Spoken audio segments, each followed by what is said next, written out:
Et dans le bocage poitevin, 33 communes sont regroupées. Depuis 10 ans, elles en profitent pour favoriser les investissements écologiques.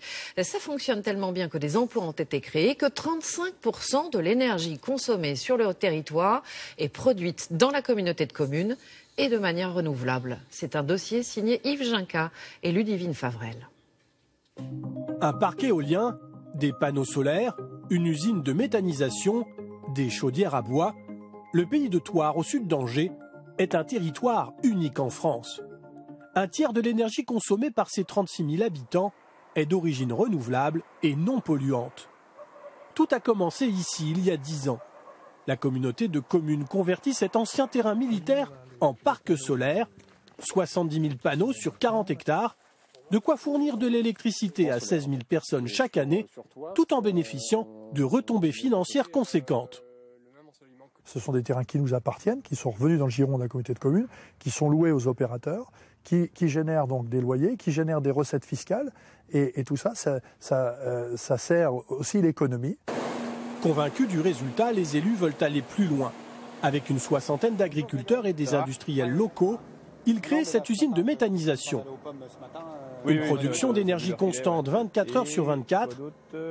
Chaque jour, 160 tonnes de fumier sont déversées ici. Ça peut paraître un peu ragoûtant, hein. C'est du fumier, effectivement, les excréments des animaux, mais c'est une source, moi j'appelle ça de l'or noir, parce que finalement on arrive à faire de l'électricité avec ces matières.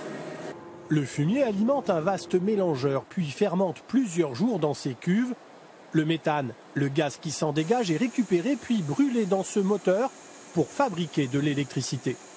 L'équivalent de la consommation annuelle de 12 000 personnes. Les déchets sont ensuite transformés en compost, récupérés par les agriculteurs. On récupère cette matière que vous voyez là et qu'on épand donc dans les champs en remplacement de nos fumiers. Et l'avantage, c'est que c'est une matière qui a des unités fertilisantes, donc azote, potasse et phosphore, beaucoup plus assimilables par les plantes. Donc on est gagnant sur l'achat d'engrais minéral. Dans le pays de Thouars, les villages aussi investissent, comme Saint-Varan qui s'est équipé avec cette chaudière municipale à bois qui n'émet presque aucun gaz carbonique.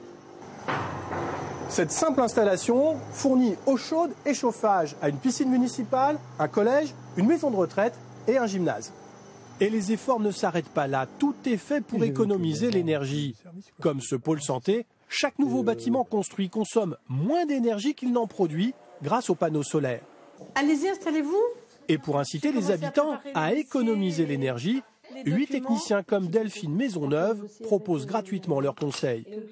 Lucette Roux dépense 1 200 € par an pour se chauffer. Elle a décidé de mieux isoler sa maison en changeant toutes ses portes et fenêtres avec des économies à la clé. Avec les calculs faits par le technicien, pouvoir monter au minimum à 30% d'économie, entre 500 et 600 €. En 10 ans, le pays de Thouars a réduit ses émissions de gaz à effet de serre de 15%. D'ici à 2050, le territoire prévoit de les réduire de 75% avec de nouveaux projets.